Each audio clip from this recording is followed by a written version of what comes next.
बिस्मिल्लाहिर्रहमानिर्रहीम। अस्सलाम वालेकुम नाज़रीन, मैं हूं आसिम नसीर और आप देख रहे हैं हमारा डिजिटल चैनल आसिम सीरीज। नाज़रीन, हमारे साथ मौजूद हैं मशहूर मॉर्फ एस्ट्रोलॉजर न्यूमरोलॉजिस्ट मलिक महबूब साहब। अस्सलाम वालेकुम मलिक साहब, क्या हाल है, कैसे हैं आप?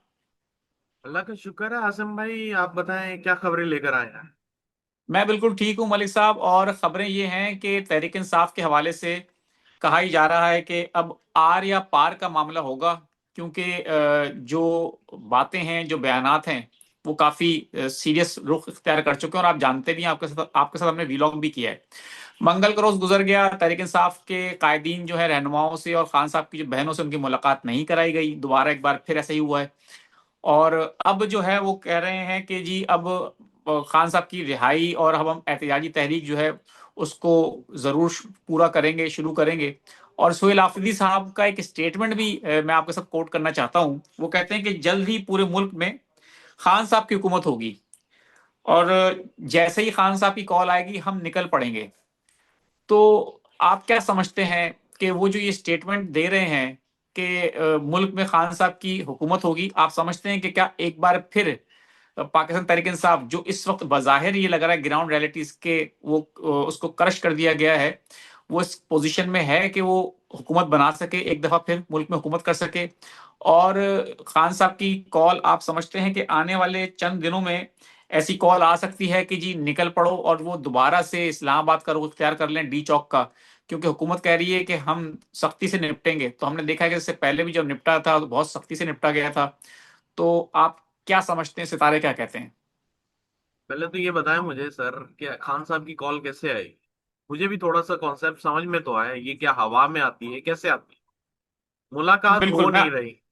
मैं मुलाकात बिल्कुल मैं हो इसमें नहीं रही।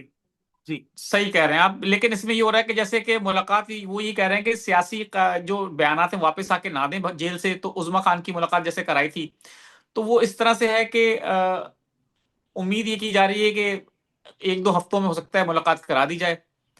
तो जो मुलाकात होगी उसमें डेफिनेटली कोई ना कोई मैसेज तो बाहर आएगा। जी। तो सर, जो मैसेज बाहर आएगा वो ये होगा कि तहरीक स्टार्ट की जाए। अब मैं समझ गया हूँ आपकी बात से कि वो मैसेज आएगा किसी के थ्रू। पहले मुझे समझ में नहीं आई कि खान साहब की कॉल आएगी, तो यहाँ तो बात ही नहीं हो रही, किसी से मुलाकात नहीं हो रही। तो इसलिए मैं आपसे पूछना चाह रहा था। देखिए, सितारों की रोशनी में मैंने आपको बताया हुआ है कि अगर 17 दिसंबर, जो कि आज आपके वहां स्टार्ट हो चुका हुआ है, जी। 10 बजे के बाद से अगर ये धरने पे बैठे रहे, तो मैं आपको बता रहा हूँ कि ये कॉल दूर नहीं। इतनी बड़ी बात कह रहा हूँ, ये कॉल आ चुकी हुई है। और मामलात जो हैं एक बड़े एक्सट्रीम लेवल पे जाना शुरू हो जाएंगे। ये सिर्फ एक दिन का है, बहुत ज्यादा इंपॉर्टेंट रेजिस्टेंस इनको संभाल के रखना पड़ेगा। 10 बजे के बाद से पूरे 2.5 दिन, ये इनके लिए एक चैलेंज है बहुत बड़ा। अगर ये बैठ गए, ये मैं आपको बता रहा हूँ, आप ये कहीं लिख लें, फिर ये मामलात जो है स्टार्ट हो चुके, फिर ये आप कॉल तो भूल जाए सर। फिर तो कॉल आए ना आए, फिर तो बात ही शुरू हो जाएगी ना। फिर तो ये जो धरना है, ये फिर लंबे अरसे के लिए जाने वाला है। क्योंकि पाकिस्तान में ये चीज बहुत कॉमन है कि ये कुछ भी हो जाए, 2 दिन से पहले पहले इनको वाइंड अप करके घर भेज देते हैं। और बिल्कुल।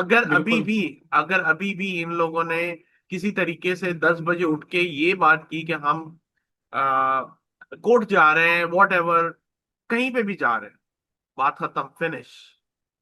तो कोई भी चीज को स्टार्ट करने के लिए कम से कम से 2 से 2.5 दिन चाहिए ही चाहिए। कोई भी इवेंट हो, अगर वो 2.5 दिन से पहले खत्म हो जाता है, उसका वहीं पे सिचुएशन खत्म, वो time over, and then it's a restart. तो रीसेट या रीस्टार्ट, ये दोनों चीजें हो जाती। तो मेरी बात को आप समझें कि अगर ये धरना 10 बजे के बाद से स्टार्ट हुआ, मतलब अभी तो स्टार्ट है, 10 बजे के बाद से 2.5 दिन तक रहा, तो ये बड़े लंबे अरसे के लिए जाने वाला है। ये बात जहन में डालना है। बिल्कुल ठीक है। अच्छा मलिक साहब, मैं अपने इस सवाल पे तो दोबारा आऊंगा पॉलिटिकल, क्योंकि आपसे मैंने पूछना भी कि आगे आपको नजर आ रहा है तहरीक इंसाफ की हुकूमत के हवाले से जो मैंने आपसे सवाल किया था। लेकिन मैं यहाँ ही चाहता हूँ, क्योंकि आपने पहले भी एक दफा ये डिस्कस कर चुके हैं 2.5 दिन के हवाले से। मैं चाहता हूँ मेरे देखने वालों को थोड़ा सा आप गाइड कर दें कि मैंने जो सुना है एस्ट्रोलॉजी में 2.5 दिन, 2.5 हफ्ते, 2.5 महीने, 2.5 साल, इनकी एक अहमियत है। थोड़ा सा, क्योंकि आप डेफिनेटली एक उस्ताद भी हैं, लोगों को सिखाते भी हैं, थोड़ा सा गाइड करेंगे कि ये क्या लॉजिक है इसके पीछे? देखिए, 2.5 दिन की जो लॉजिक है वो है मून की ट्रांजिट। मून एक घर से दूसरे घर के अंदर 2.5 दिन के अंदर जाता है। ठीक है। 2.5 महीने, 2.5 महीने का मुझे नहीं पता है। वो 40 दिन होते हैं, वो समझ में आता है। उसमें जो नॉर्मली मार्स या वीनस ट्रांजिट करते हैं, ठीक है, 2.5 साल ये होता है सैटर्न के। और 2.5 साल बड़े इंपॉर्टेंट होते हैं, क्योंकि सैटर्न एक हाउस से दूसरे हाउस में जाने में 18 से महीनों से लेके तकरीबन 2 से 2.5 साल लगा देता है, तकरीबन 2 से 2.5 साल। तो अब तकरीबन तकरीबन आप ये अंदाजा लगाएं कि सैटर्न अगर एक घर से दूसरे घर में 2.5 साल में जाता है, तो वो अपना पूरा साइकिल कितने साल में करेगा सर, बताएं? 36 साल में करेगा। एक घर, बिल्कुल। ठीक है। तो हर इंसान की जिंदगी में 36वां साल बड़ा इंपॉर्टेंट होता है। पूछे कैसे? जिस दिन जी, वो पैदा हुआ उस दिन सैटर्न कहीं ना कहीं पोजीशन में होगा। ठीक है। बिल्कुल। और पूरे 36 साल के बाद सैटर्न वही हाउस से वही प्लेसमेंट से ट्रांजिट कर रहा होगा। तो 36 साल के ढाई बाद। साल जी, 12, अगर 12 घरों को चेंज करेगा तो 32 साल हुए गालिबन। 36 साल सर, 36 साल। अच्छा। जी, 36 साल, क्योंकि ढाई एग्जैक्टली नहीं है, 2.75 साल हो जाता है, ढाई पौने ओके, तीन साल होते हैं। ठीक है। तो ठीक आगे है, पीछे ठीक है। होता रहता है। तो 36 साल अगर आप अंदाजा लगाएं तो 36 साल के बाद इंसान की जिंदगी में बहुत चेंज आता है। राहु केतु 18 साल मतलब 18 महीने में मूव करते हैं। तो 18 साल जो कि मैंने आपको बताया था, राहु केतु के लिए 18 साल बड़े इंपॉर्टेंट क्यों है?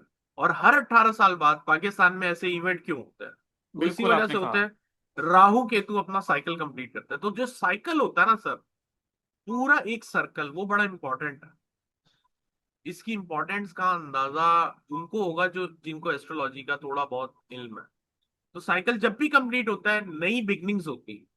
तो पाकिस्तान का अब साइकिल खत्म हो रहा है। तो 18 साल इसके कंप्लीट हो रहे हैं, तो आप अंदाजा लगा सकते हैं कि पाकिस्तान में आने वाले दिन, अब मैं आपके सवाल की तरफ आ रहा हूँ, पाकिस्तान में आने वाले दिन अच्छे नहीं दिख रहे पॉलिटिकल।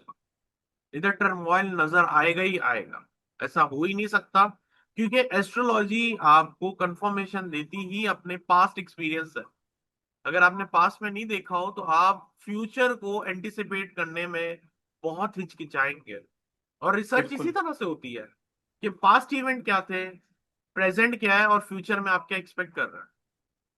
अगर हम किसी से कंसल्टेशन लेते हैं तो हम पहले उसको पास्ट के इवेंट बताते हैं, क्या आपके साथ ये सब कुछ हुआ है।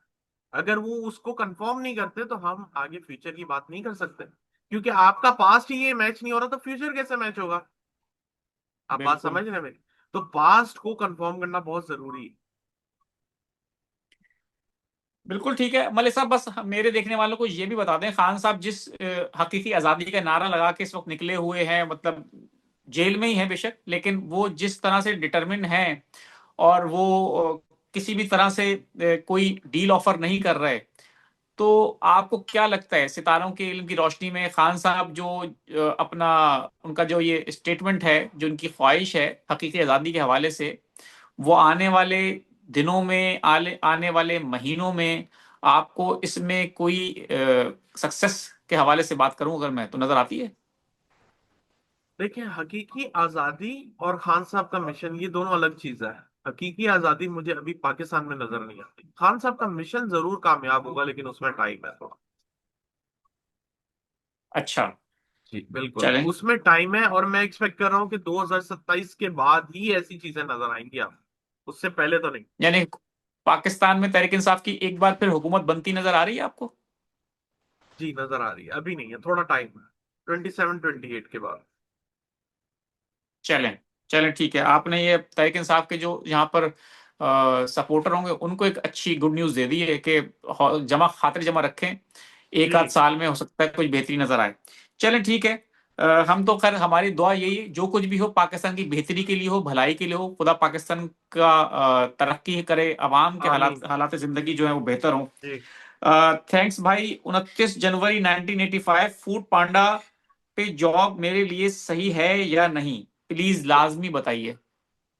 सर ऐसे नहीं पता चलेगा फूड पांडा पे। सर आपके लिए तो ट्रैवल बाहर का बहुत अच्छा रहेगा, आप बाहर के लिए प्रैक्टिस, बाहर जाने की कोशिश करें।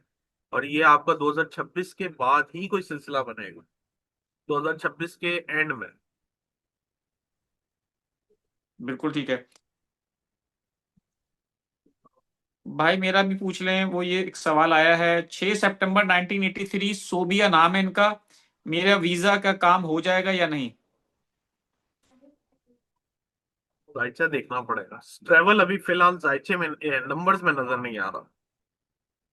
16 अक्टूबर 1989, वो कह रहे हैं, कराची से हैं, कि मुझे थोड़ा गाइड कर दें फ्यूचर के हवाले से, कि फाइनेंशियल एक्सपेक्ट्स उनके जो हैं, फाइनेंशियल ग्रोथ के हवाले से।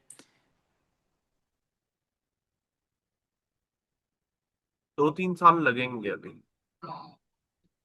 मोहम्मद वली तारिक हैं, 13 मई 1990, वो कह रहे हैं कि 2026 में मेरी फाइनेंशियल कंडीशंस इंप्रूव होंगी क्या? सर बताएंगे डेट ऑफ बर्थ क्या है? 13 मई 1990, 1990।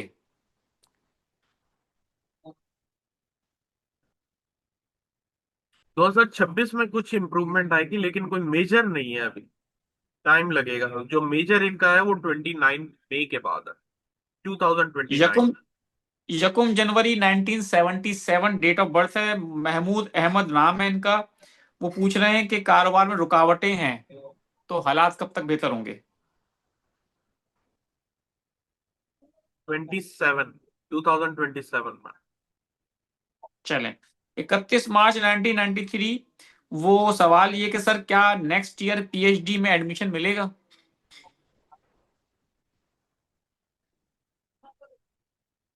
कोशिश करें इंशाल्लाह।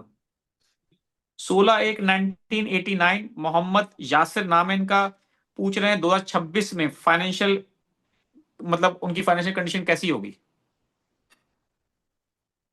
आज तो बड़े अच्छे सवाल कर रहे हैं सारे लोग, बड़े पॉइंट टू द पॉइंट पूछ रहे हैं। जी अच्छी लग रही है, लेकिन थोड़े से स्ट्रगल आएंगे आप लाइफ में।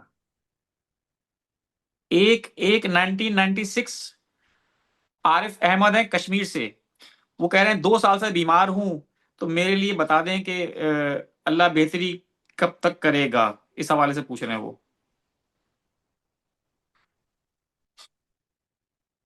27 के बाद ही उम्मीद लग रही है सर। चलें ठीक है मलिक साहब, बहुत बहुत शुक्रिया हमें वक्त देने के लिए। नाज़रीन, यहाँ हमारे वीलॉग का वक्त खत्म हुआ, मुझे और मलिक महबूब साहब को दें इजाजत। आखिर में हमारा वही पैगाम है, मुस्कुराएं, प्यार बांटें और अपने आसपास के लोगों का ख्याल रखें। अल्लाह हाफिज।